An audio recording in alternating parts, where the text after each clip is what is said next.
You have just joined KBC's News Check on this day, the 14th day. My name is Njue, and Anwangeshi is our sign language interpreter. Today I'm hosting 4 professors. They come from the University of Eldoret. They are going to be telling us more about the university. And one key thing is that the university is celebrating 10 years of existence. Well, without further ado, allow me to rope in my panel of experts this morning.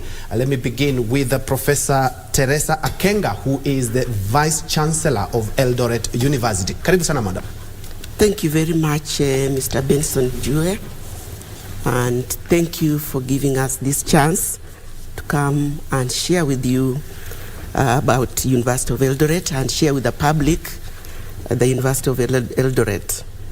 Indeed, I'm Professor Teresa Akenga, a professor of chemistry and the founding Vice-Chancellor of the University of Eldoret.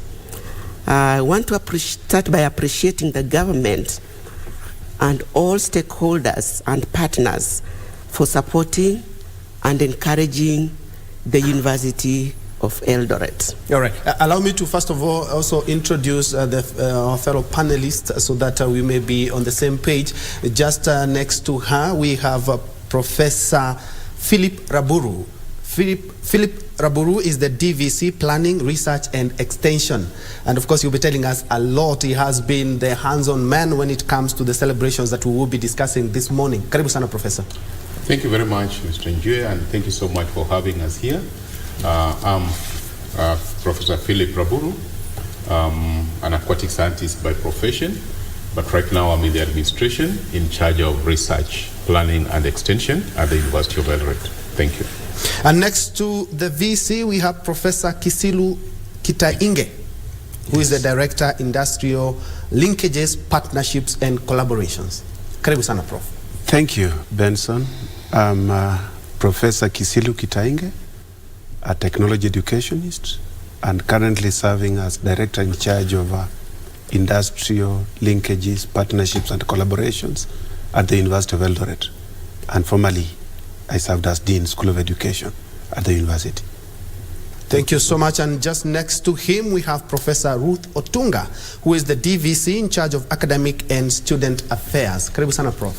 Thank you very much. I'm a professor of education, specialized in curriculum studies. I'm in charge of academic and student affairs at the University of Eldoret, and I've been there for the last 10 years since the university was born. I was there even before when it was a college, so I have been there close to 15 years. So I know the university quite well as a campus of Moi University, and now as a separate university. I'm actually a professor from Moi University, where this university came from. Thank you very much. And first things first, let's have a brief history of the university. Indeed, as the good professor has talked about, it was from Moi University and how it came to be University of Eldoret. I'll give this to the VC. Thank you very much, Mr. Benson. I would like to say that as much as we are saying that the University of Eldoret is 10 years old, the institution was started in 1946 as a large-scale training farmers center by the then large-scale farmers, settlers in the North Rift. After that, it was converted to a teachers training college called Moi Teachers Training College. Now, during the double intake, sometimes back when universities were supposed to take in double students, Moi University required more space for accommodating the students, and they identified the Moi Teachers Training College to be the place to house the students and train them from there. So the Moi Teachers College became a campus of Moi University. After that, later on, the campus was given through an act of parliament to be a constituent college of Moi University, and it was called Chepkolel University College, a constituent college of Moi University. But in 2013, on 11th February 2013, the then president, our third president, His Honorable Mwai Kibaki, the late, gave us a charter. And when we were chartered, we changed our name from Chepkolel to University of Eldoret. So we were born and chartered as University of Eldoret to run our own affairs in 2013, exactly on the 11th of February. That's why we are celebrating the 10 years we have been there as an independent institution. How is the university constituted, and what are some of the core values you hold dear? Okay, indeed. Before we go to our core values, I would like to say that we have a vision. We have a vision to be a premier university that nurtures global leaders in innovation and research. Then we also have a mission to offer quality education in training and research in the areas of agriculture, technology, and science. And this training should meet the aspirations of a dynamic society. We have our core values. Some of them include inclusivity, integrity, and many others that come along. Then we also have a motto, and our motto is that we are the flame of knowledge and innovation. And we have stuck to that motto as we'll be discussing this matter today. And allow me now to, first of all, switch gears to the DVC planning, because I'm quite sure this is something you have been looking forward to. 10 years of excellence. Kindly tell us about the celebrations that we expect, and they're going to run for about a week. Thank you very much, Benson. The University of Eldoret, as has been explained by our Vice-Chancellor, was started operations in the year 2013. And we are 10 years this year from the beginning of March.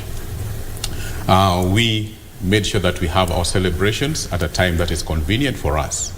But the key things about our celebration is that, first of all, you know that we come from the land of champions. So we want to start our celebrations with the champions, which will be there on the 18th. So on the 18th, we'll have a road race, and those road races will involve different categories. The elites, which are now our international athletes, will be there on the race. We'll have the university students on the race. We'll have the senior citizens also in the race, and then we'll have the children on the race. So that will be on the 18th, which is a Saturday. And that will be the beginning of the celebrations. Now, come Monday and Tuesday, we'll be having a scientific conference to look at all the things that we have done in the and that would take place on 20th and 21st, which is Monday and Tuesday. Now, as we will be going on with that on Monday and Tuesday, we also have student activities. We'll have students' cultural activities. We'll have students, the activities that the normal students do in terms of choosing Mr. UOE and Miss UOE, Mr. Flex and Miss Cavacious. And they have all those ranges of activities that they are going to have. So that one will be on Monday and Tuesday. Then the students also have some competitive sports, because since we come from the sports region, sports is very dear to us as a team. And so there will be sports. We have the Vice-Chancellor's Cup, which has been running for years. So the tournament has already been going on between the different student categories. So during that time, the different schools do compete. And during that time, we'll have the finals, the semi-finals, and also the run-up the run-up for position 3 and 4, and then the finals will be there on Tuesday. So all that will be depicting all that the students have been doing per se as students. Now come now Wednesday, which is now 22nd, 23rd, and 24th, we'll be showing the world and and the region and everybody else in this nation about our programs. What have we been doing at the University of Eldoret in terms of the different departments and the different schools? As you may be told later by the DVC academics, we have about 9 schools, so each and every school will be showcasing what they have been doing, and also the different directorates and the different units, both academic and administration.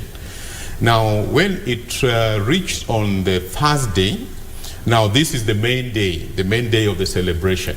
Now, during this main day is an open day. We have invited all our parents of our students. We've invited our alumni, and we have also invited all our stakeholders, because we have a big range of stakeholders, both farmers and both those that we have MOUs with and those we have been working with, which is a big range of stakeholders. So the whole day, that is when also we'll have our special people like our Chancellor, we'll have our council, we'll have, and also to celebrate together with our trustees of our endowment fund, and everybody will be there, and our chief guest of the day will embrace the day on that particular day.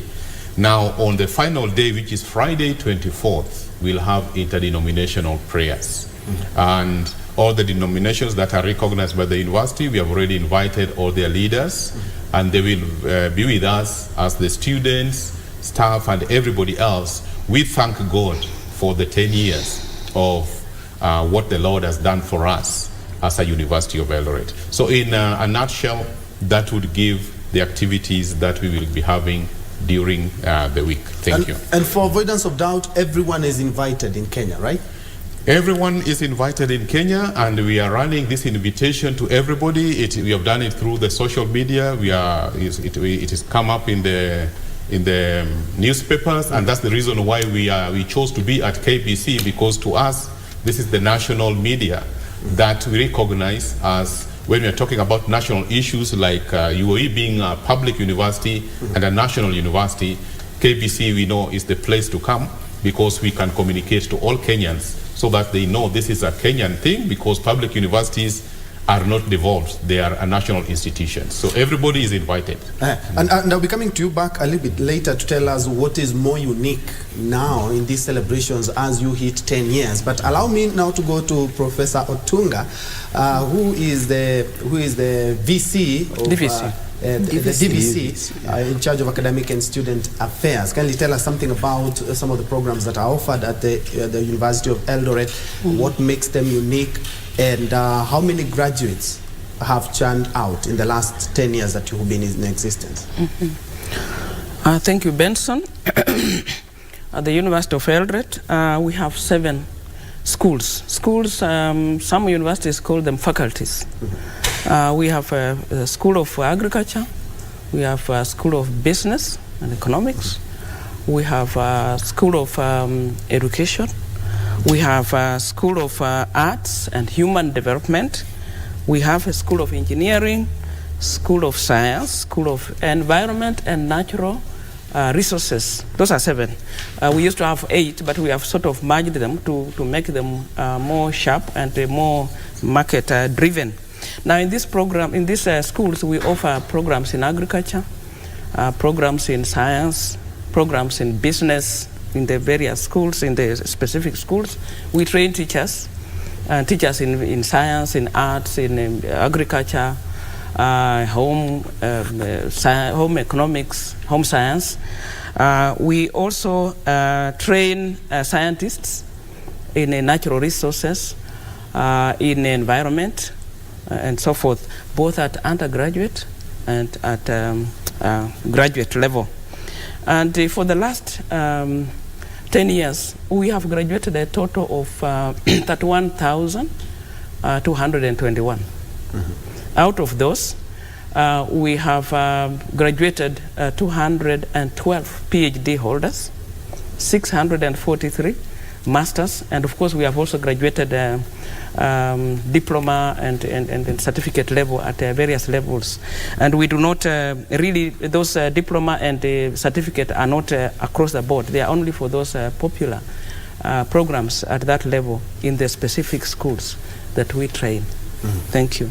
And now let me go to Professor Kisilu. You're the Director, Industrial Linkages, Partnership and Collaborations. Kindly tell us something about your role and the role of directors in the management of the university. Thank you, Benson. At the University of Eldoret, we have 11 directorates. And the role of directorates generally is to support the schools and the university in general in achieving the core mandate. We have directorate in charge of, for example, ICT, which is a core area that we have, and it supports all around every part of the university, because for us to run our programs effectively and efficiently, we need ICT support that is working properly and well coordinated. We have another directorate in charge of performance contracting and strategic planning. This is a directorate that looks at how we are performing our matters with regard to what we've said to do, how we are going to do it, and the timelines that are involved. And that now leads to the university performing its mandate in a way that is cost effective and also within time. We also have a directorate in charge of quality assurance.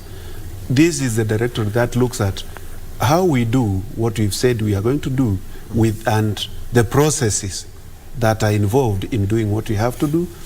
And as you will hear, we are ISO certified. We are ISO certified. We are ISO 9001, 2015 certified, and we are in the process of working to become ISMS 27001 certified.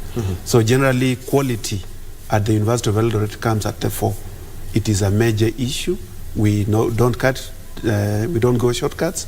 We do everything the right way so that our students get education that is wholesome, that is all round and quality. We also have the directorate in charge of postgraduate programs. We have postgraduate students at the master's and PhD, and also the postgraduate diploma. These are coordinated from one point. The directorate looks at the admission process, their education process, education and training, their certification process, so that it is done according to the regulations as set out by the Commission for University Education. So I've just given a few examples of directorates, but the core mandate of a directorate is simply to support the university in achievement of its mission and vision and core mandate and values. Let me now toss this one to Professor Teresa Akenga, being the VC. What makes University of Eldoret stand out? We are looking at the varsities that we have in the country, 39 public and about 31 private, and we have seen in the last couple of months a lot of challenges, and especially when it comes to money. The latest report by Parliament was not quite good, talking about 61 billion in debt, but your university has been able to stand, and now celebrating 10 years, I'm quite sure there are a lot of milestones that you can say, yes, indeed we have done it. What makes UOE stand out? Thank you very much. What makes UOE stand out, first of all, is the governance structure.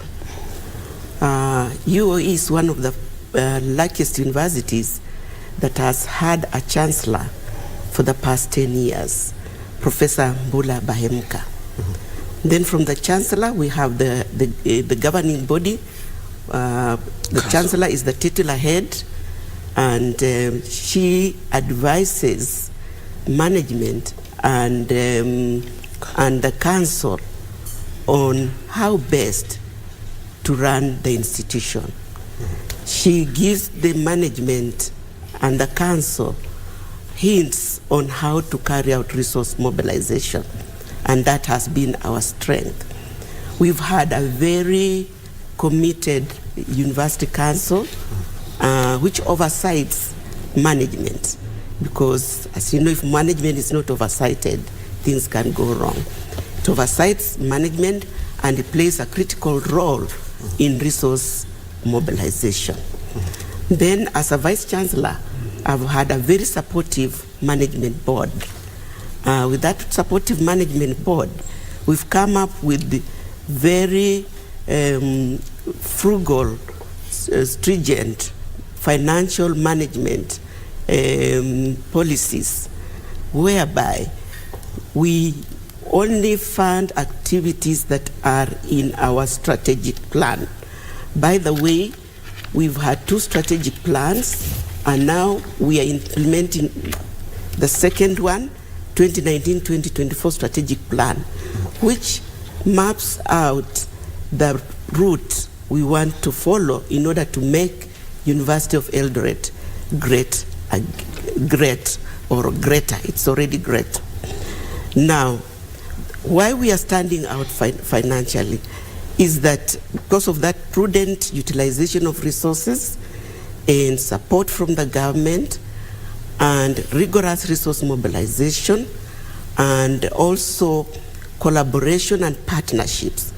We have top-notch professors who write top-notch proposals where we get research funds, and from there the university is able to get what we call A in A to top up with the little that we are getting from the government. And I would proudly like to say that University of Eldoret, as much as we are struggling, we are not among those universities that owe statutory charges or staff any monies.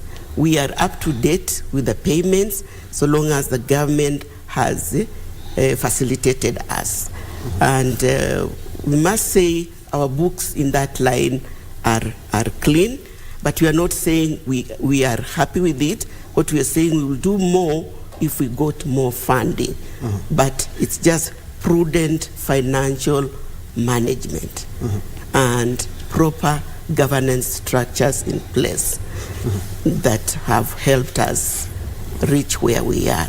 Indeed, and a lot of universities are struggling, and some have even decided to look for alternative sources of finance. We've seen more universities even start apple farming to supplement the money or the capitation that they get from the government. What is your university doing to enhance the meager resources that the government is sending to your institution? Thank you. The university has a number of income generating units, and we've established a directorate of IGU, in short, that's income generating unit, that is coordinating all those units to make sure that they are running in a profitable manner. We are coming up with a company which will register. We have a farm. We have some products that we are selling, and especially in the fish fingerlings and the animals in the farm, the production, that is the cereal production in the farm, and many other income generating activities that we are coming up with, and we hope we'll break even.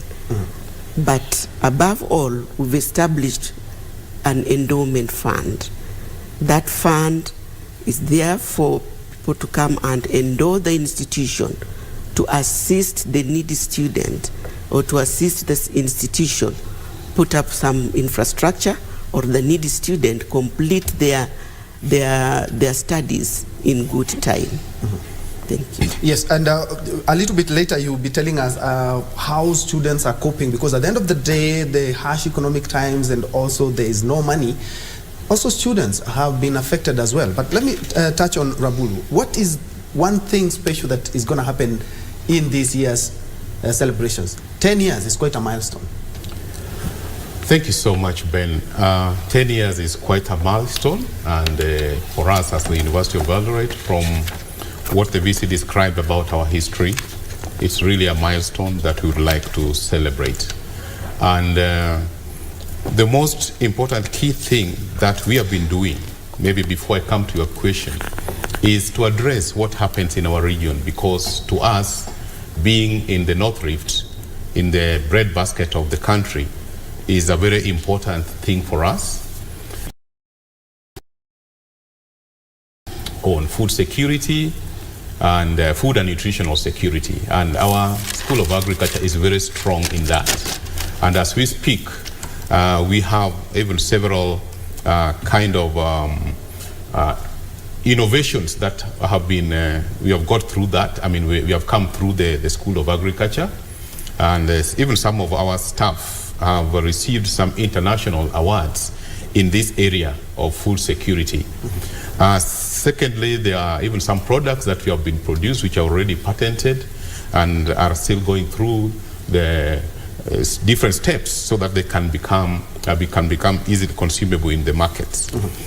We have also made sure that, we have also come up with several varieties of, let's say, like beans, the different dolicos, and given that we are in the area where there's wheat production, we have produced some 2 varieties of wheat, which are currently being planted by the farmers.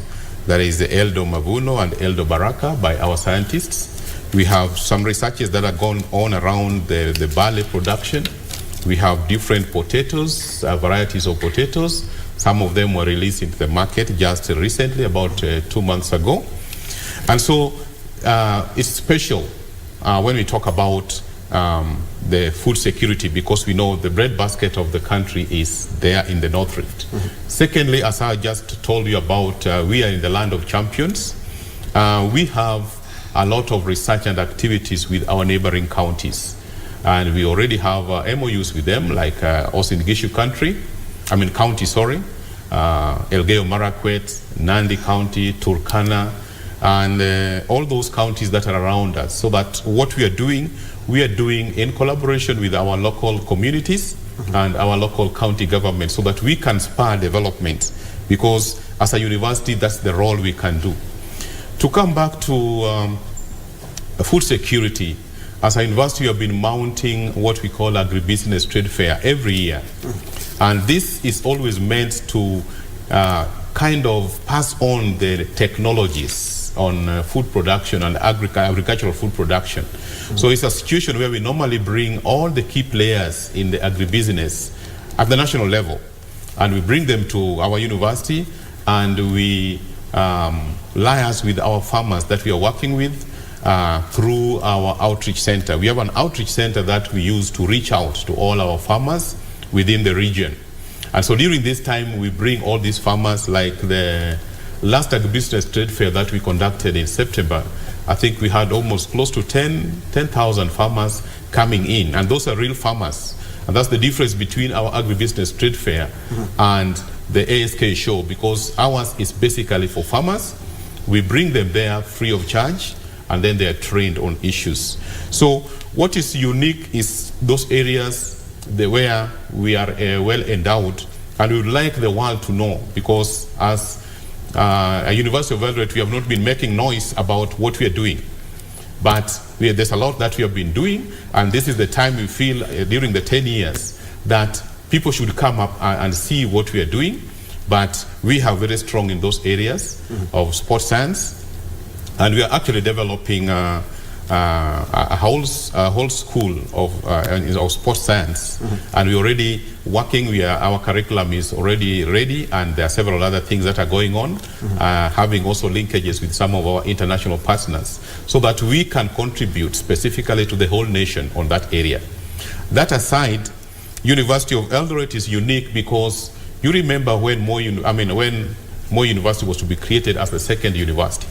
The programs that came from Nairobi University, which is forestry, was brought to Moi University, and this is at the University of Eldoret because we were the science campus of Moi University. So we are special in that area. Come to environment. The first School of Environment was started in Moi University, and it moved to our university before even the others in maybe Kenyatta University or Nairobi University came in. So we are also very strong in that area. We were the first university with the different curriculum of natural resources. And all this curriculum of natural resources of all the universities that came from Moi, and there's very many of them, all of them started operating with our curriculum, particularly when it comes to forestry, when it comes to wildlife management and tourism, when it comes to fisheries and aquatic sciences. And so you'll find that outside in all the counties and the national level, and almost in every sector, the private sector and the research sector, our students, alumni, are the ones manning the fisheries industry in this nation, the blue economy. Whether it is the other universities or it is the research institutions, both freshwater and marine environment, we are the people who started it. So there are so many fasts that we have. A School of Agriculture, the same. This is the same school which was in Moi University. So just what the VC said in her beginning remarks, that we are a young university of 10 years, but at the same time, we are also old because of our programs that we inherited from the Moi University are old and strong, and we have people. And that's the reason why we have a lot of, most of our scientists receiving awards in the different sectors. Indeed. And talking about awards, let me speak to Professor Ruth. You're in charge of academics and student affairs, and how do you ensure that we have quality programs? I'm talking about this because I've seen in your social media spaces, a lot of your students have gotten accolades even outside the country. Tell us about the quality of education at your institution. Thank you, Benson. Our academic programs are actually processed very carefully, in the sense that we begin at the departmental level where the lecturer is when we want to develop a program or even to review what is existing. And from the department, then it's escalated to the school level where now more people come in and input ideas that are required to make those programs rich in terms of even comparing with the same programs in different universities. And then from there, these programs are approved by Senate. Senate is the main body that looks at academic programs. So if a program goes through Senate, then it has been processed at that lower level very carefully. And at that departmental level, they also attend Senate to make sure that should there be anything that they need to add at the approval level, then they add. Beyond that, we take our programs to Commission for University Education for accreditation. And peer reviewers go through those programs, and eventually they are accredited before we actually put them to the students. We implement them in the classroom. Now, besides that, we have a modern library that supports all those programs in the university. And we have the Odell Directorate that helps in the implementation of these programs to the level that was proposed by the makers of those programs. We have learning management systems where we make sure that if the face-to-face is not adequate, then they go online and ensure that those programs are properly processed. Then we have international collaborations with the other universities. So apart from processing those programs that way, we also benchmark with other universities to ensure that our programs meet the international standards, so that that benchmarking helps us develop that confidence that when we take out our products, who are the students, they are out with the relevant information that is required, and they can survive anywhere, here in Kenya or beyond our borders. Thank you. Indeed. And now let's look at technical education. And I'm quite sure you're the man in charge. Yeah. What makes this program unique? Because looking at your institution, you have a very strong, solid background in science-related courses. Thank you, Benson. Allow me to go back in history and mention that TVET in Kenya is founded at the University of Eldoret. That is the source of all developments that we have in TVET in this country and in the region. The program that we have in technology education serves the whole country at the different levels that we have. It began at Moi University, based at the University of Eldoret now, which was Chepkolel campus, and it began in 1989, and I'm lucky to have been among the first cohort that was admitted into that program. This program trains trainers, teachers, and instructors for all TVET institutions. So through the teacher, we are able to reach everybody. And as you know, there is no way we are going to develop in this country without a strong foundation in TVET. So generally, we produce teachers, trainers, and instructors for the different levels. For example, at the university level, we've developed staff for even other universities. The program is running at Moi University. The lecturers of that program have come from the University of Eldoret. They graduated with their PhDs and their masters from the University of Eldoret. They are among the number that you heard the DVC mentioning. Secondly, we also produce, even for others, we have produced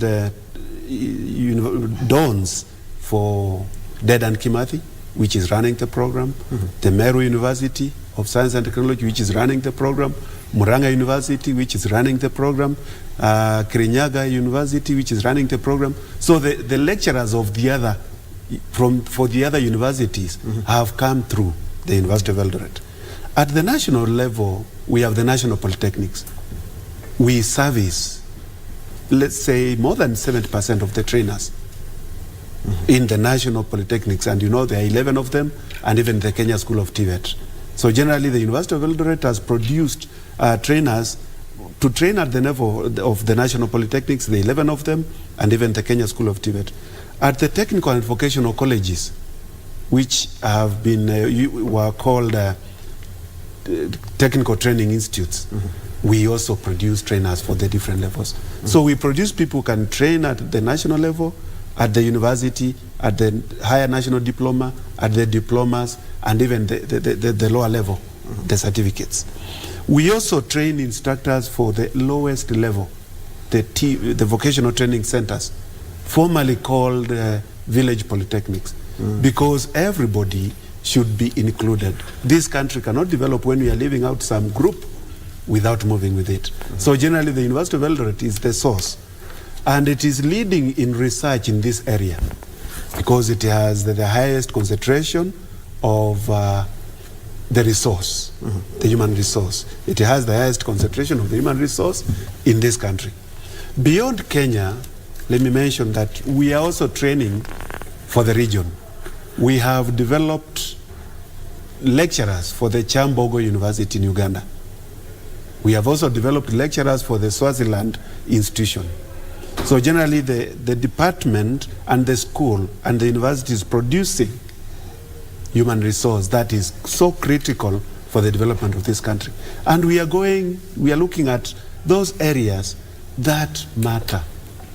When somebody is able to fix your house, somebody is able to fix your electricity, somebody is able to fix the car that you came with, those are the kind of trainers we are producing to go and work with the youth so that the country develops. So that is basically what we are doing, and we are doing it nationally and regionally to develop human resource that fits into that space. Thank you. And you've mentioned a lot of things. Let's hear from the VC in terms of all these things will need resources. Yes. And of course, if you're introducing a new program, there are a lot of challenges that come with that as well. And being a solid case of education sector in the country, I remember I was in high school about 24 years back, and a lot of students wanted to go to Chepkoilel. That is why the moment that you mentioned Chepkoilel is now the one that became Eldoret University. That is where I've now been able to connect the dots. Yes. Madam VC, looking at some of the challenges that you've been able to overcome and some of the challenges that are still with you, which are some of these challenges? Thank you very much. May I also say that I visited Belgium, the embassy, and I was so surprised to get the agricultural attaché there was a student from University of Eldoret. So indeed, we are producing global leaders, and there are so many others in the States. There are many challenges as we speak right now, mostly financial challenges, but what we are saying is that they can be overcome if we come together and reason together. I know the Ministry of Education has taken up this issue on challenges facing universities. A number of proposals have been made, and we are waiting. And also there's the Education Working Party, appointed by the Working Party on Education, appointed by the President. They are working on that, and I'm sure all those challenges were channeled to them, and they will come up with solutions. We'll work together to come up with solutions. But I would like also to add that in terms of policy formulation, it can be a challenge. There will be a need for institutions to adopt evolving policies. The policies that applied 10 years ago may not apply right now. I don't want to go into specifics, like the financial policies. They may not apply right now.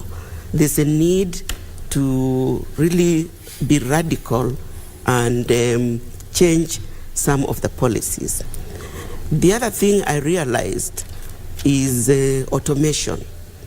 There will be need to automate almost all the functions of the universities in order to enhance service delivery to our clients who are students, the students who are stakeholders number one. We at University of Eldoret, we started automating in 2014. It's a long journey, but the fruits, some of the fruits can be seen from the financial stability that you are talking about. Once you are automated, it means there's no human intervention anywhere. And you're sure when the students will go and pay fees in the bank straight away, it will reflect in the university's accounts and in the finance, and everything will be harmonized. So automation is very important. We received a memo yesterday or the other day, a circular from the CS of ICT that we should automate all our processes. We are at 70% the last time it was surveyed, and it's clear we'll push to 30%, the remaining 30%, to make sure we offer seamless services to our staff and students. Then, just to boast a little bit, as we are here, 2 of our staff are in the Presidential Working Party on Education. Next to me is Professor Kitainge here. He's a member. You're in charge of? The Presidential Task Force? Yes. Okay. I'm a member of the Presidential Working Party on Education Reform. Education Reform. And I'm in 2 committees. The Committee of Research, where we are collecting all information nationally and international to develop and make our education system to do that which it's supposed to do. And I'm in charge, I'm in the TVET. TVET committee. That's a good thing, because there are a lot of issues that we also will look at, the politics surrounding the university education, because looking at some of the issues that have been brought about by even members, talking about a push by National Assembly Education Committee to work closely with Presidential Working Party on education reforms, to have a look, revisit some of the cumbersome laws that affect the university. But hold the thought, we will be coming back a little bit later. Let's first of all have a quick break. And also, can you just allow me to give the second name of the member? The second name. Professor Some, who is the vice chair of that committee. Okay. From University. It's from University of Eldoret. Okay. Yes. That's an interesting one. And also when we come back, someone was a student in that university, now is the Dean of Education in the same university, among a number of other roles that he was given. We will be talking to the Dean of Education, who happens to be Hosea Kiplagat, who is also here in studio. But first things first, let's have a quick break, then we'll be right back.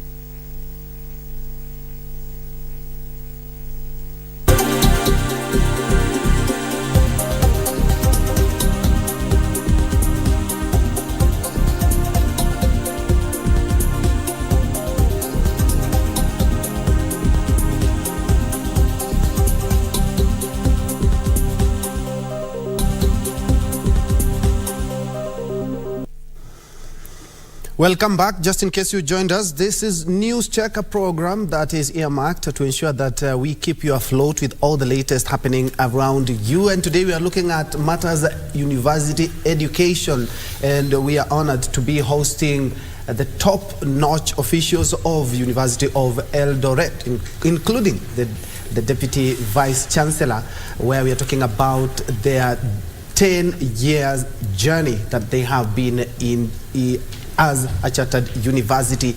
And I have been hosting Professor Teresa Akenga, who is the VC. We also have Professor Ruth Otunga, who is the DVC in charge of academic and student affairs. Professor Philip Raburu, who is the DVC planning, research and extension. And now we are hosting Dr. Hosea Kiplagat, who is the Dean School of Education. He's also an alumni. That's quite encouraging. And also he's in charge of quality assurance. Karibu sana, Daktari. Thank you. Perhaps you can tell us something about University of Eldoret, being a student and now you are working for the same institution. Tell us about your role. Thank you so much, Mr. Njue. My life at the University of Eldoret started in the year 2000 when I came in as an undergraduate student. And a few years down the line, I became a student leader in the university. And later when I finished, the University of then more university retained me as a staff. And this was out of the potentials they had seen in me. And later when we became a University of Eldoret, I want to say that I've grown. And even with the new leadership that came in, it was able also to recognize that. And within the last 10 years, I've become a head of department, the immediate head of department, technology education. And then last year is when I was made the Dean School of Education. Thank you. Congratulations, my brother. Thank you. And before we went for that break, apologies, we had to really go for that break. We are looking at some of the challenges that you have had to deal with in the last 10 years you've been. And I'm quite sure also the infrastructure challenge has been quite something, because a number of universities have been chartered from another bigger university and now they stand on their own. Kindly tell us about that. Thank you, Mr. Benson. I would like to say that just like any other newly chartered universities, University of Eldoret has faced challenges, more so when we talk about infrastructure. In 2013, the infrastructure was bare minimal, and really the face of the university was not so good. But we sat down with the then council and the management and came up with a strategic plan, as I told you, on how we can, first of all, improve the face of the university so that you can attract partners. If you are not so attractive, you may not get your partners to work with, to collaborate with. And also the students' infrastructure and the staff and the learning facilities were not up to standard. But we embarked on that using various resources. We have really turned around the face of that in university. We have put up new lecture halls. We have put up, we have repaired hostels. We have put up lanes, entry lanes. We have managed to secure the land of the university, the main campus. And above all, I started from scratch to put up the School of Engineering. The EBK, that is the Engineering Board of Kenya, requires that the schools be accredited. 1 year they came and looked at what we had, and they said, just close this school and take these students to other universities. And we went back and negotiated with them. We gave them timelines. We went to the government and gave the justification for the need for the School of Engineering, because Kenya as a country still needs engineers in various sectors. And we had to put up the School of Engineering using partly government-funded resources, and internally generated resources, and even equipped that school. That is my best baby in that school, because I had to protect it, or else it would have been aborted.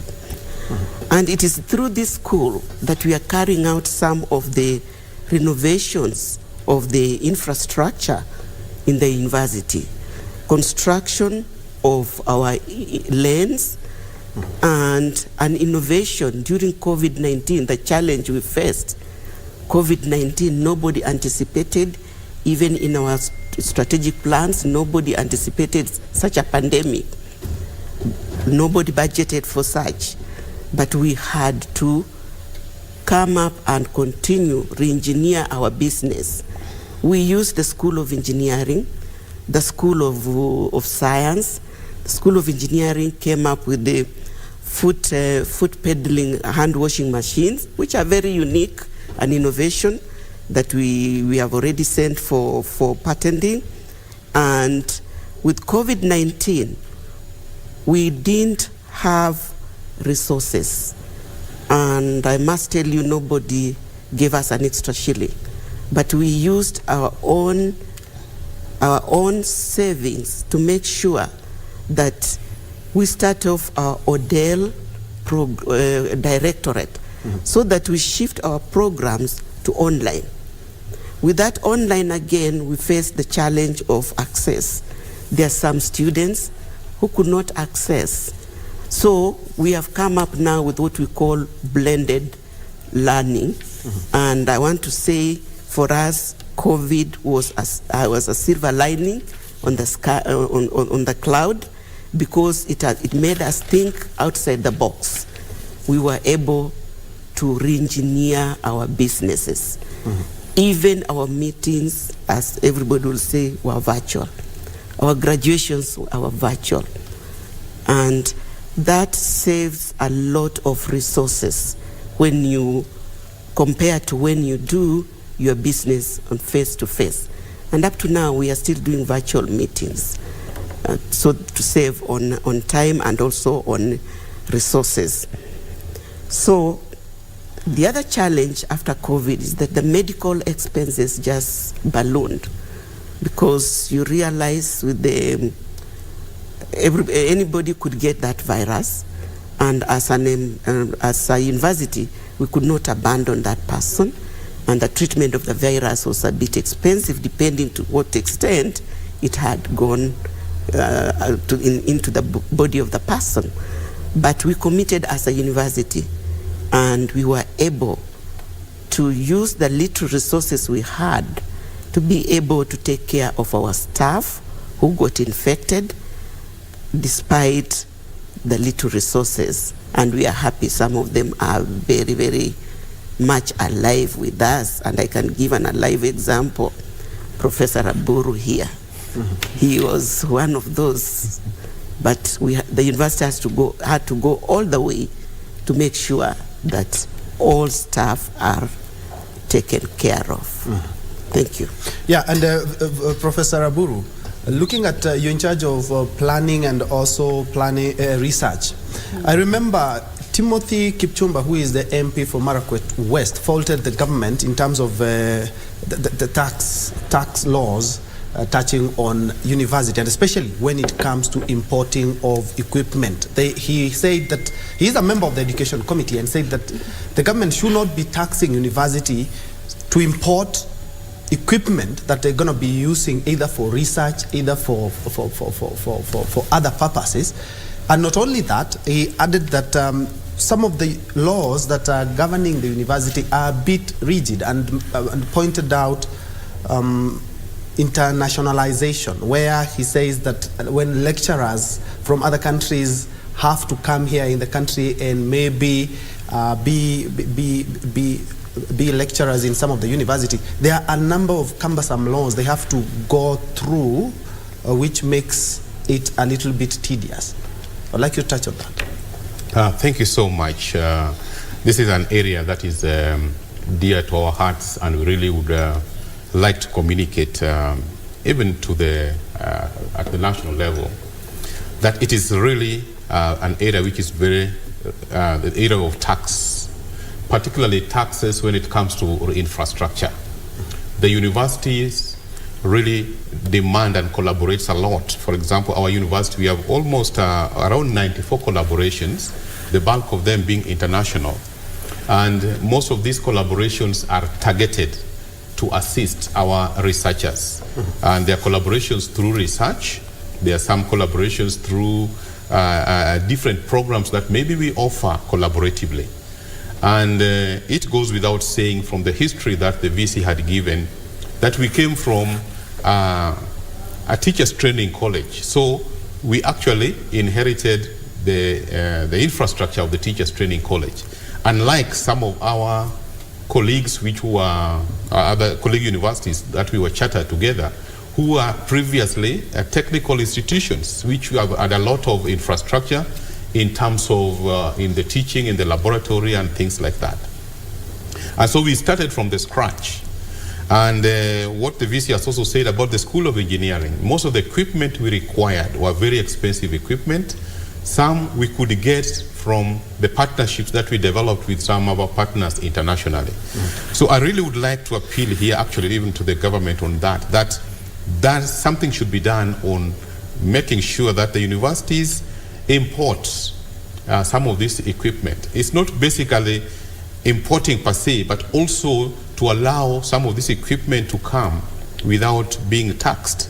Because an equipment that comes to the university cannot be compared with an equipment of an individual who orders an equipment. Because if it is a research equipment, most of them are very expensive. When they come, it may be used by students for even 5 to 10 years. Now, all those students are going to fit into the what? Into the development of the nation. But we are experiencing a lot of problems in that area because some of the equipment which some well-wishers have donated even free of charge, when it comes here, the price of, the taxation may be even more expensive than the price which was used to buy those equipment. And so it affects the research infrastructure. And it also affects the infrastructure that we use to offer our academic programs. So I would say that it is an area of concern, and really we need to look at it so that we can assist, because these are national institutions developing manpower for the same country. As I told you earlier, the number of alumni we have that is now serving the government. They are enormous and they are in different sectors doing the role of the government. So I agree with you, and it's an area of concern. Thank you so much. And talking of alumnus, Daktari, karibu sana. Thank you. And you were a student leader there, and also now you are an administrator. Kindly, what has molded you to where you are? You know, we have seen a lot of varsities here in the country, Solidarity Forever, and we've seen them riot, but we haven't had these cases at the University of Eldoret. Okay, thank you so much, Mr. Njue. I remember when I was a student leader, one time when I faced management, I used to complain so much at first. The same management that is right here. But one time I was told that always you need to appreciate first. And I started doing that. And before I presented the complaints of the students, I would start by appreciating for what the management had done. And all along, and I want to say that even having crossed now to the side of the staff, despite the challenges that could always be there on the ground, I will always find something to appreciate first. And I think this is one of the attributes that has made me to grow to where I am today.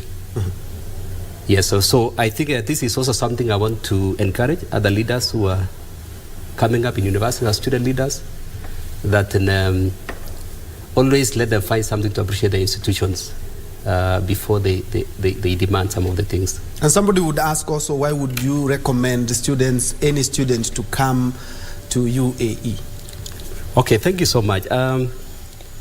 One of the things I really appreciate at University of Eldoret is nurturing talents, and besides the leadership abilities that I had, I know University of Eldoret also recognizes the best students, and sometimes where where it has the capacity to employ them, the university has always continued to do that. And I'm a witness of this, and I also have such students who have been absorbed in my school, and they are doing very well, and they are championing the vision of the university. And I think this is something that when it is embraced in other institutions, the institutions will be able to do well. Thank you. Thank you, Dr. You wanted to add something, VC? Maybe DVC ASA can just add something on student leaders. Yes, how we have maintained the peace. Okay. Okay, thank you, Mr. Njue. When the students join the University of Eldoret, we have rules and regulations that we give them in a package, how they are going to live in the university and how they are going to do their exams and how they are, because there are no bells, how they are going to attend their lectures and so on. And we take time during orientation to explain to them, and we encourage them to ask questions. So those are the first things that we give to them when they come, and then they go into their schools and they take their programs led by those rules and regulations governing their studies, as well as those rules governing their conduct, their behavior. And so we follow that, we make sure that they are following. And in my docket as DVC Academic and Students Affairs, by the way, I've been in the university for close to 40 years. I was the first PhD graduate in Moi University when it started. And therefore I've been in the system, and I sort of understand how the student psyche. So all these people, colleagues who say they went through the university, they were my students. So over time, I have understood the students working and their demands and so on. We have the student leadership, students council, and the students elect their own, their students to lead them. And these student leaders, we give them leadership trainings. Immediately they come to office. Apart from those general rules and regulations, we give them leadership and bonding sessions among themselves and with management, so that they understand how the rules of the university, how the university runs, finances, and all those. And we invite all members of management to talk to them. And then we allow these students to attend school boards to understand the problems at the school level. And they also attend Senate, that top organ that I talked about.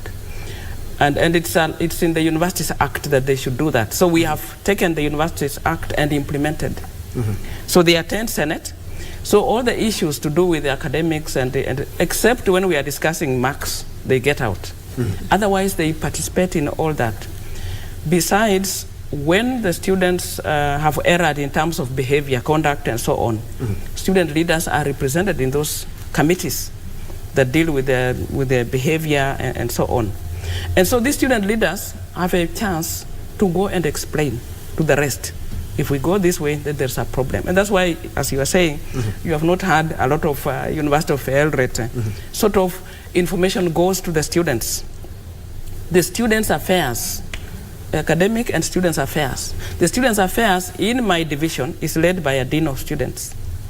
And the dean of students is like now the father to all the students, all the counseling, all the support, work-study programs that we offer in the university, which are done through a committee that vets those students who qualify to be supported through some kind of funding, some bursaries and so on, through the Dean of Students office. So the needy students have to go through the Dean of Students. And then we have also bursaries. But you've talked about needy students, and talking about post-COVID and the drought situation. It has exacerbated things, and there are some even students who cannot afford a meal, but they have to be in class and they have to do well. Are you addressing these issues? Yes, we do. Through the bursaries, we have a committee that vets students who are really needy, and you will see them. They will even come to my office. They will go to the VC's office and say, I've not eaten, and I have to go to class. So through the Dean of Students, we sort of find a way of addressing that through that committee to vet, and because there are some who can come and just pretend. So they have to be vetted to be given that support. We have Ratansi, for example, giving us a fund every year, but also through the Students' Council.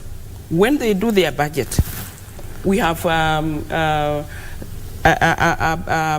Somesha Kitty as well as support for the needy students. So some money, always something like 600 or so, 600,000 is added to the Ratansi to ensure that these students are supported. The needy students are supported. Besides that, the university has a subsidized cafeteria system where students can buy cheap food. Even those who have been supported, those who are needy, will pay a little and use that money for a long time. And that's what the university is doing. And after COVID, of course, there's been a lot of issues, and we attend to them. So long as a student comes forward, and sometimes even they come with their parents and say, I have brought my child, I have paid fees, but I don't have the upkeep for this student. And within the university, we have hostels, which are a little cheaper than out there, because out there they have to pay every month. But within the university, there is a consolidated kind of rent, which a student will pay once in a semester. So we arrange in such a way that we vet them and give them the accommodation within. So those are some of the support strategies that we use. And at the same time, the issue of not adjusting well to their studies. Within the Dean of Students' office, we have the counseling services, guidance and counseling services, and we have also trained fellow students. We call them peer counselors. And so they are able to reach those students who have issues, to be able to report them, and then we address them. Whether it is upkeep or psychological problems or educational, where they are not adjusting and so on. So we are able to reach them through these channels. And we also have staff who have volunteered to be student counselors, because we don't have that large number of counselors who can take care of our students. We have close to 13,000 students. Those are many. They are at the main campus and at the town campus. So there are many strategies that we have developed to ensure that we support our students. And let me toss this question to Madam VC, because this is something that is affecting a number of institutions in the country. Mental illness. We also have some students engaged in crime, and the latest one being the recruitment of LGBTQs in university. This is something even the interdenominational conference, Bishop Oginde mentioned a few weeks ago, talking about university and high school being fertile training grounds for some of these behaviors that we are seeing in the country. Thank you very much. Post-COVID has had its own issues, and mostly I want to agree with you. There have been mental issues, illnesses with the students, but as my DBC said, that we have the Dean of Students and peer counselors, and we encourage all students who are facing any issues to report to the Dean of Students or to the nearest officer to them. We also have religious groups where some of us are even patrons, or members of management are patrons. Again, through that, we are able to see a student who is facing such a problem, and they are able to be helped. At the university, we have a very vibrant health clinic, well established, headed by a medical doctor who can easily follow up such cases. And if they need referrals, they are normally given those referrals. So we have structures in place, more so student-to-student counseling. And this mental illness issue became so rampant. Immediately we resumed after COVID. We could see many cases that were leading to that. But now if you check, they have reduced, because we were able to point them out and even bring outside counselors from outside to talk to them, to encourage them.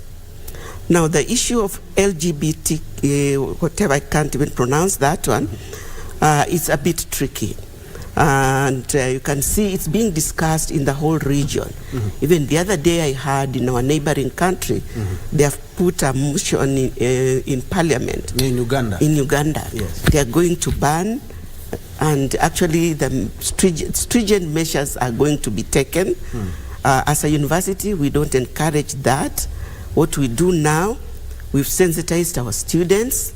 We've encouraged the student leaders, if they observe any strange behavior, let them escalate them to the relevant authorities. And that's why even we had to come up with a dress code. You remember we were in the public because we implemented a dress code, yes, of which we didn't implement. It was already there in the policy. It's just that we felt now we must reinforce it because we observed things were not going the right way. And now if you come to the University of Eldoret, you will be so encouraged to see how students have dressed. We are having this cultural week, and you know in some cultures the dressing is may go against our dressing code. The students have had to request for permission to be allowed to dress in their cultural attire, and you said yes, the group that will be participating will be the only one allowed to dress in the cultural attire. So we still reinforce that there's need for proper dressing, and there's need to keep vigilant to make sure that our students are not compromised on this issue of LGBTQ. For avoidance of doubt, the issue of the dress code was embraced fully by the students because it has already started to generate discussion. Yeah, from what I gathered, almost 99% of the students supported that, and they have embraced it. They are dressing in a very decent way. We are not saying you dress in a very expensive manner, but very decently dressed. Thank you. Let me come to Professor Philip. And in your division, you've talked about even you have patents that the institution has been able to get. That just shows you the level of technology and innovation that you have. And it's something that was faulted by the Education Committee in Parliament, that a lot of universities are just clung to whatever they were doing 10, 20, 30 years, and there's no innovation and not just trying something new. Can you tell us about research and some things you're doing in your docket? Thank you so much, Ben, for that. We are doing a lot of research, as I did say earlier, and most of these research activities end up in innovations. And we are doing things differently from the way we were doing them before, because we gather, you can remember that when we started with our motto, and our motto is knowledge and innovation. I mean, we are interested in knowledge and innovation. So that is what we are nurturing. And so we have been nurturing a lot of innovation at different levels. And from our students, when they do their special research projects, particularly the undergraduates in their 4th year, we now look at what is it there that looks innovative, that can be promoted. Then we look at their master's thesis. We are looking at that and to see what is new there. But apart from that, we have dedicatedly, under the Directorate of Research and Innovations, we have appointed the Intellectual Property Management Office. And now that office is dedicated to looking at the issue of innovations, and they regularly organize innovation weeks within the university, and they look at the different innovations that our students are coming up with, and they escalate them to the national level when we have the National Innovation Weeks and the Nairobi Innovation Weeks, which we have been participating in. So as I really say that there are several things that our researchers have come up with, like one of our very senior researchers, she's called Professor Njue. She was awarded, she has been awarded several awards, but lately she got an international award on trying to come up with the different varieties using the recent technologies, atomic energy technologies. She's in the School of Agriculture. And apart from her, there's also some people working with her in that particular area, and other people in different areas which have come up with the different innovations that we had already said. Now, the one thing that we need to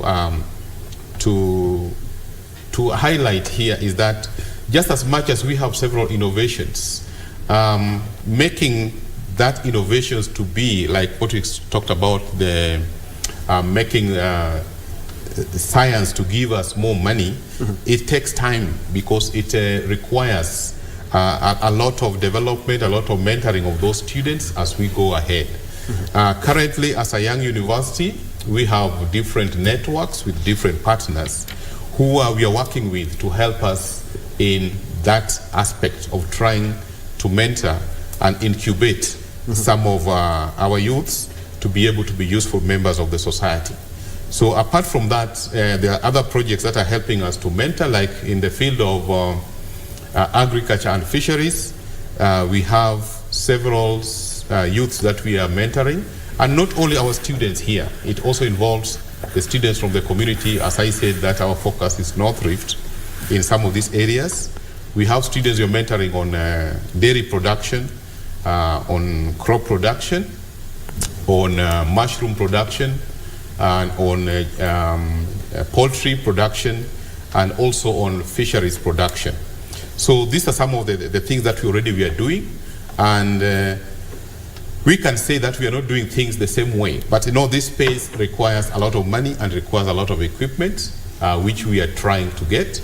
But as at now, we are not stopping because we are trying to make use of our linkages. And currently, there are even a few linkages that we have and collaborations with the industry to make sure that some of the things our students and our youths, which we are mentoring from within the region, have done and they want to escalate them, we normally try to see how we can link them with some of these our partners who can help them to make sure that they come to a stage where these students can employ themselves and can utilize their innovations. Thank you. And Professor Ruth, looking yes, at internationalization, it's something that I had mentioned. It's something that was also pointed out by one of the members of Parliament from the Education Committee on the internationalization of your courses as well, and also tell us how you do help students who are on other programs. We also have students who have exchange programs with some universities as well, and also how you do help students to actualize their studies. There are some who are on part-time classes. There are others who are learning from distance learning. Okay. At the University of Eldoret, drawing from the programs that I gave, particularly the ones in science, natural resource, agriculture, we have the academic mobility programs in the region. For example, the Ruth Forum, and we have a lot of students from the region and beyond the region. We have students from Uganda. Those come to the natural resource programs as well as technology education. And in fact, the government of Uganda gave us a total of 11 students to train in this academic year, beginning this academic year 2022-2023. And we have that whole group who are working in Uganda, but they needed them to train, and they have come to our university. That is part of internationalization. We have students from Rwanda, DRC, Congo, Malawi, Cameroon, Ivory Coast, Sudan, Ethiopia, and so forth. So our programs are attractive to that level. And in the same way, on those academic mobility programs, we also take our students to those universities. South Africa, they go to study there. But we found, I was talking to my colleague, we found that we are training more from the region than giving out our students. I think it's because of our programs. They do them locally in our university, and so very few go out to study. Now, those who come in on those programs, there's an agreement between the universities on those academic exchange programs. They come and they do some work for us, especially a postgraduate. They do some teaching for us, and we waive the accommodation part of it, which means it's a give and take. So they give us a service, we use them to some extent, as well as they give us, they do their studies, and their government support them in terms of tuition and so on. And so in that way, we support them to complete their studies. And by the way, when they have come from those countries, they really want to finish and go back. Most of them are working class. For our own students who graduate within the university, we identify the best students. And we have done that, and that's why you have heard two of our colleagues talking of having been students, and they have come back, and they are now lecturers. And actually, they play double role. They can go down to the students and explain to them how our university works. At the same time, they can operate as professors of the university. So those best students we identify, we support them.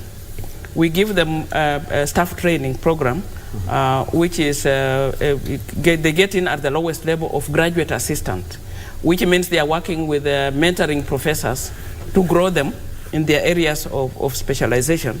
And we give them, they get admitted immediately in the postgraduate. So we identify them at undergraduate, then they get admitted for masters. Being GS, they are on a small salary, on some salary, not small compared to their level. So they are able to pay for their fees and complete their masters and be absorbed later as members of staff. So we do the staff development program through our core mandate that way. Thank you. Professor Teresa, there were calls that some universities were had even to close down some of their satellite colleges, and there were calls for merging of some of the university to make one strong university. I would like to pick your mind on that. Okay, thank you. First of all, the issue of closing satellite campuses. Indeed, many of them had expanded, many universities had expanded, and according to the analysis that was found, they were not making profit. Instead, they were pumping in resources into those satellite campuses. Then also, the quality of education in those campuses, as per the commission, was not up to standard. But I would like to say that as University of Eldoret, our council, the founding council of University of Eldoret, under chairmanship of Professor Olesena, really gave direction. And that's why I said governance is very important. The direction was very clear. No expansion. First of all, consolidate. Now, after we had consolidated, we got a go-ahead to start a campus in Eldoret town, because University of Eldoret is 8 kilometers away from Eldoret, along Ziwa Road. But it was felt we cannot be University of Eldoret and be 8 kilometers away. Our presence must be felt in that town. And we were given a go-ahead to establish that campus, which has been accredited, inspected by the commission, and we have been given the go-ahead to continue running the campus.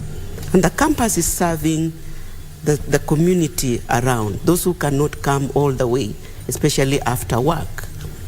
So we have only one campus. Then the next was, Nairobi is the center of everything. We must have a liaison office here, and if there will be need, we might grow later on into a campus.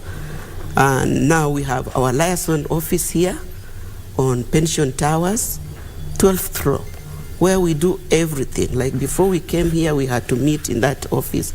We meet our stakeholders there. We do resource mobilization from that liaison office. So those are the two kind of campuses that the university has. And this is because of the wisdom of the council that was there then.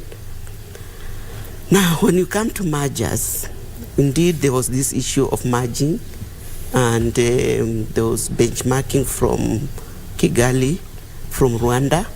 May I say I've been a lecturer in Rwanda, Kigali Institute of Science and Technology, but now it is a constituent, it's a college of Rwanda University. because of that merging. And there was that issue of merging, and I think it's still under debate. You know the reactions it received here and there. There are some people who are for it, there are others who are not for it. But what we are saying is that it will be good to strengthen whatever is there. Then from there think of expanding, because from our view, if you merge two sick institutions, will you be solving any problem or making it even harder? So there's a need for proper thinking, strategic thinking and planning when it comes to mergers. And it's just not for the university only, it's a national issue. Thank you.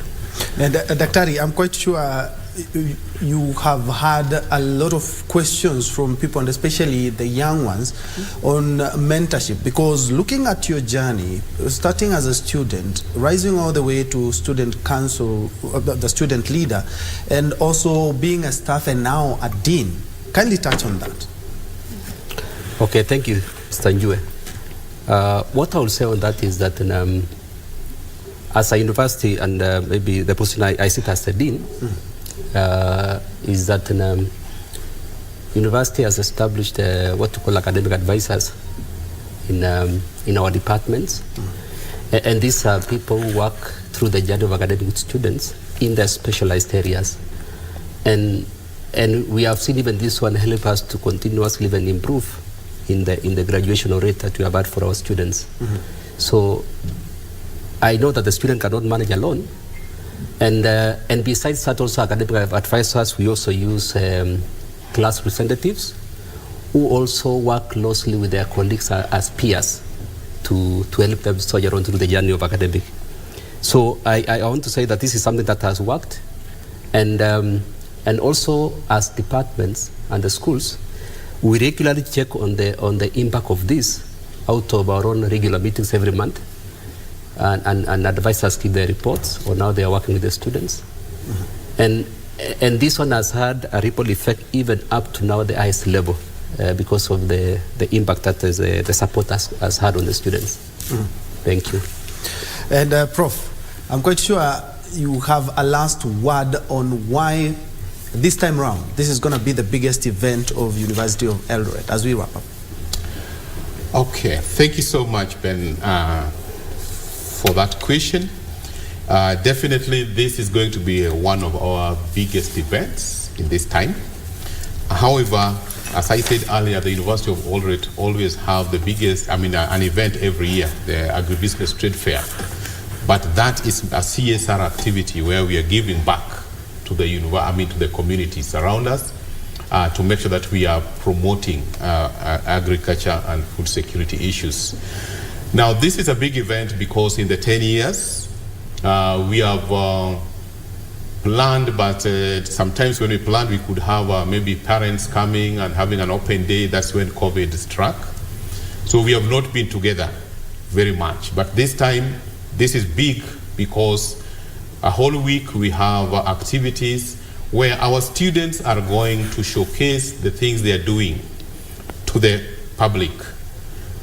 Each and every department, each and every school is going to showcase the things they're doing also in public.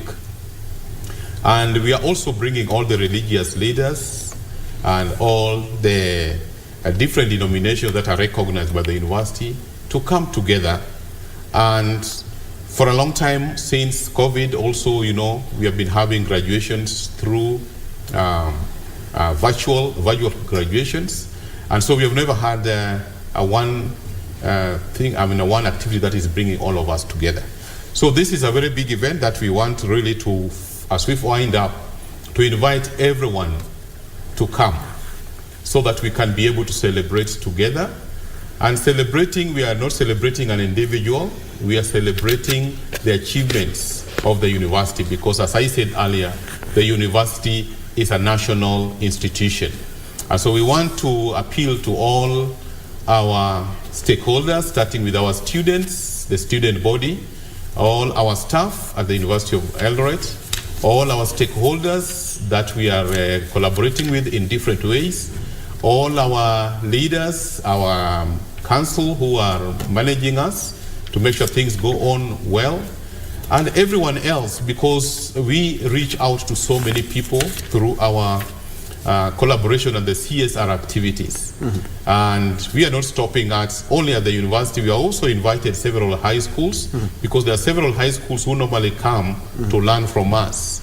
And the number is very big, and it goes way back, all the way to Western Province, not the Western, let's say like Kakamega area, Bungoma area, Kisumu area, all the way to Turkana. Okay. They have students that visit us, and this will be a better opportunity to have all of them together so that we can celebrate and chart the way forward for this unique university in the North Rift. All right. Thank you. Professor Ruth, your closing statement?